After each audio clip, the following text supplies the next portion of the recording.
آپ پر الزام ہے کہ آپ مذہب فروشی کرتے ہیں، آپ صرف اختلافی موضوعات کو ہوا دیتے ہیں اور لوگوں کے جذبات سے کھیلتے ہیں. کیوں؟ مثال دینا. میں بھی آگے اچھا دوں. جی دینا. ایک قتل کی، میں سلیم صافی نہیں ہوں، میں انجینئر محمد علی مرزا ہوں. مثال دیں. قتل کی ویڈیو پر آپ گرفتار ہوئے. کون سی قتل کی؟ کون سے؟ آپ بتائیں نا. نہیں آپ بتائیں نا، آپ نے ورکنگ کی ہے نا. میرے ساتھ میں نے اس لیے پہلے بھی کہا تھا، جو میرے پولیٹیکل ویوز پہ بھی بات کرتے تھے نا، تو میں ان کو کہتا تھا کہ آپ کا جو سب سے بڑا پنڈت ہے نا جس بھی جماعت کا، اسے تیاری کروائیں اور میرے سامنے بٹھائیں فیکٹس اینڈ فگرز کے ساتھ. اب آپ نے تیاری کی ہے نا، میں سلیم صافی نہیں ہوں، آپ مجھے وہ پن پوائنٹ بتائیں، بعد میں انشاءاللہ جواب دوں گا، یا پھر آپ معذرت کریں گے کہ مجھے پتہ نہیں. جی میں تمام صحابہ رضی اللہ عنہ نہیں، پہلے آپ وہ قتل پہ ہیں نا جہاں سے آپ نے بات شروع کی. آتا ہوں. تمام صحابہ رضی اللہ تعالیٰ عنہ نہیں ہے، یہ آپ نے کہا؟ نہیں ایسا نہیں ہے. آپ نے کہا نہیں، اس طرح نہیں ہے بات. کس طرح؟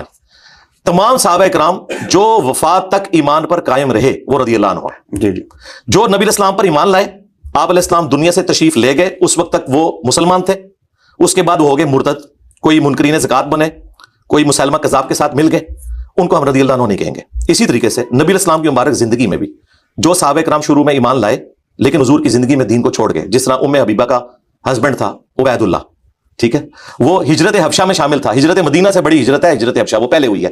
وہاں جا کے وہ کرسچن ہو گیا اور کرسچن مرا، حالانکہ وہ سابقون الاولون میں سے ہے، لیکن وہ رضی اللہ عنہ نہیں ہے. یہ ٹیکنیکل مسئلہ میں سمجھا رہا تھا، اس کو سمجھیں کہ رضی اللہ عنہ وہ ہیں جو وفات تک اسلام پر فتح مکہ کے وقت اسلام قبول کرنے والے صحابہ نے موت کے ڈر سے اسلام قبول کیا. جی یہ تو بخاری مسلم میں لکھا ہوا ہے. اچھا ان کو تو لکھا ہے، ان کو کس نے بتایا؟ بخاری مسلم نے فون کیا؟ قرآن میں لکھا ہوا ہے. قرآن میں لکھا ہے. جی سورہ توبہ میں لکھا ہوا ہے 4 مہینے کا ٹائم ہے، یا تو اسلام قبول کرو گے یا جزیرہ نما عرب چھوڑ کر چلے جاؤ گے، ادروائز جہاں پائے جاؤ گے قتل کیے جاؤ گے.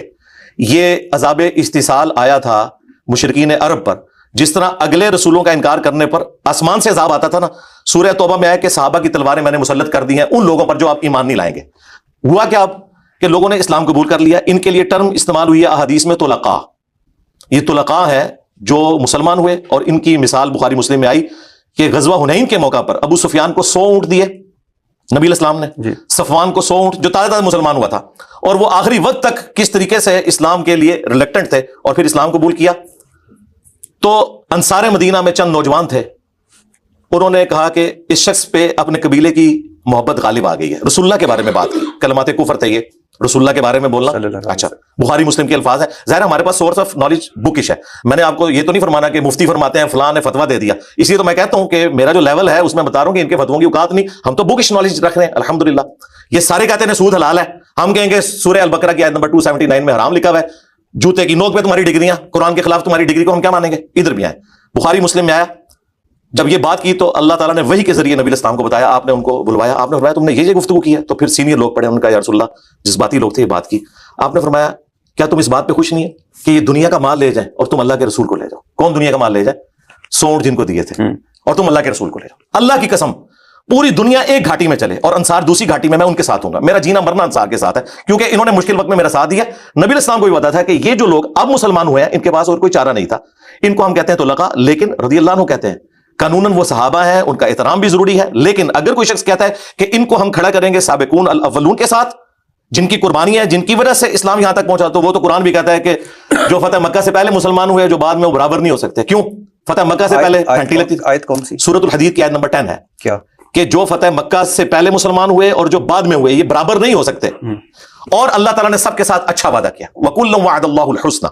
پھر سورہ توبہ میں 3 کیٹیگری صحابہ کرام کی بتائی گئی. پہلے سابقون الاولون من المہاجرین والانصار، دوسرے کہا گیا پکے منافق ہے جو نبی نہ تم جانتے ہو نہ تمہارے ساتھیوں کو پتا ہے، مدینہ میں بھی اور اہل مدینہ کے ارد گرد عرابیوں میں بھی. اور تیسرے وہ ہیں جو ملے جلے اعمال کرتے ہیں. صحابہ کرام بھی سارے برابر نہیں تھے.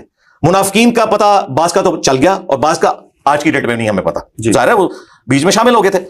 یہ سب سے بڑا ثبوت ہے کہ نبی الاسلام نے جب آنکھیں بند کی، آپ نے جن کو ایمان کی حالت میں چھوڑا اس ڈیٹ تک وہ آپ کے اور میرے فتوے کے تحت رضی اللہ عنہ تھے.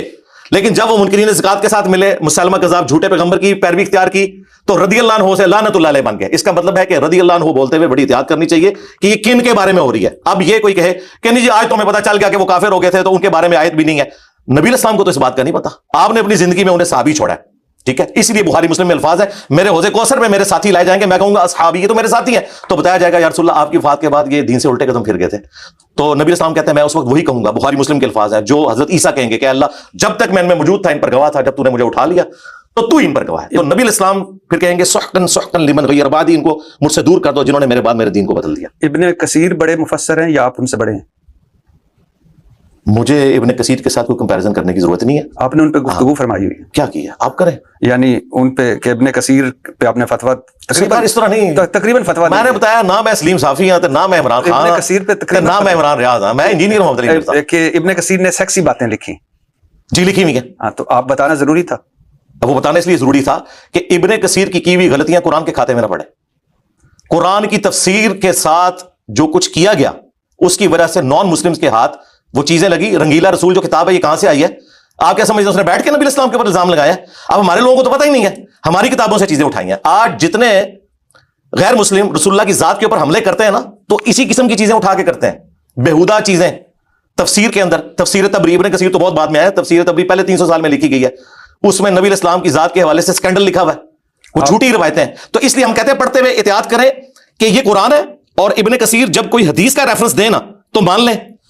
ابن کثیر کی ڈگری سے آپ نے دھوکہ نہیں کھانا, آپ نے دیکھنا وہ بات بکش کر رہا ہے کہ نہیں کر رہا. میں آپ کو جو فرق والے بتا رہا تھا نا کہ ڈگریوں کی یہ اوقات ہے کہ ابن کثیر امام ہے, لیکن جب قرآن و سنت کے خلاف بات کریں گے تو زیرو سے ملٹیپلائی ہوگی. اس لیے آپ فزکس کیمسٹری کے پروفیسر کو ایک مفتی سے کمپیئر نہیں کر سکتے. فزکس کیمسٹری کا پروفیسر تو بات کر سکتا ہے, مفتی نہیں کر سکتا. مجھے بڑی خوشی ہوتی ہے کہ آپ بغیر ڈگری کے انجینئر کہلواتے, بغیر ڈگری کے ڈاکٹر کہلواتے, لیکن آپ عالم کہلوا سکتے ہیں.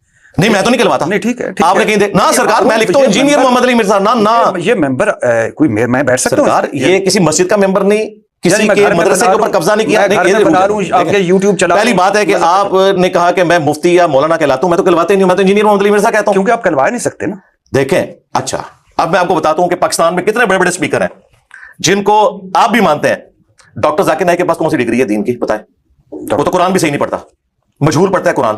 نہیں وہ تو ان کی زبان کا مسئلہ. نہیں مجہول پڑھتا ہے, پنجابی سٹائل میں پڑھتا ہے, اس کو عین نہیں نکالنا آتا, ہا نہیں نکالنا آتا. تو ڈاکٹر ذاکر نائک کے پاس کون سے مدرسے کی ڈگری ہے؟ نہیں مجھے نہیں پتا, کسی مدرسے کی ڈگری نہیں ہے. وہ MBBS ڈاکٹر ہیں, وہ خود بھی بتاتے ہیں. تو پوری دنیا کے علماء نے ان کو اپنے اسٹیج پہ بٹھایا ہوا ہے. اور آپ کا دنیا میں اس وقت امام دنیا اور آخرت کا سعودی عرب ہے, انہوں نے سب سے بڑا ایوارڈ اس کو دیا ہوا ہے, شاہ فیصل ایوارڈ, اسلام کی خدمت کا. اسلام کی خدمت کا سب سے بڑا ایوارڈ آپ نے اس کو دیا ہے جو بقول بھٹی صاحب کے, جس کے پاس ڈگری نہیں ہے. لو سامو کیا مثال لے کے ہیں آپ؟ جی میں تو آپ کو بتایا, میں سلیم صافی جی, میں انجینئر محمد علی مرزا. امیر معاویہ کے حوالے سے آپ نے کچھ رضی اللہ تعالیٰ عنہ, آپ نے کچھ الفاظ کہے تھے کہ حضور صلی اللہ علیہ وسلم نے ان کو یہ کہا. نہیں کہا تھا. نہیں یہ آپ نے نہیں کہا. نہیں میں نے کیوں کہنا. بنو امیہ کے حوالے سے آپ نے کبھی کوئی اور بات نہیں کی. نہیں وہ تو ہم کرتے ہیں, آپ پن پوائنٹ کریں. دیکھیں بیچ میں سے چیز نہیں اٹھانی کہ نماز کے قریب مت جاؤ. تو قرآن میں لکھا ہوا ہے, قرآن میں یہ بھی لکھا ہے کہ عیسیٰ ابن مریم اللہ کے بیٹے ہیں, لیکن ساتھ لکھا ہے لقد کفر الذین قالوا ان اللہ هو المسیح ابن مریم. وہ کافر ہیں جو کہہ رہے ہیں کہ عیسیٰ ابن مریم ہی اللہ ہے. جی وہ تو پتہ ہے مجھے.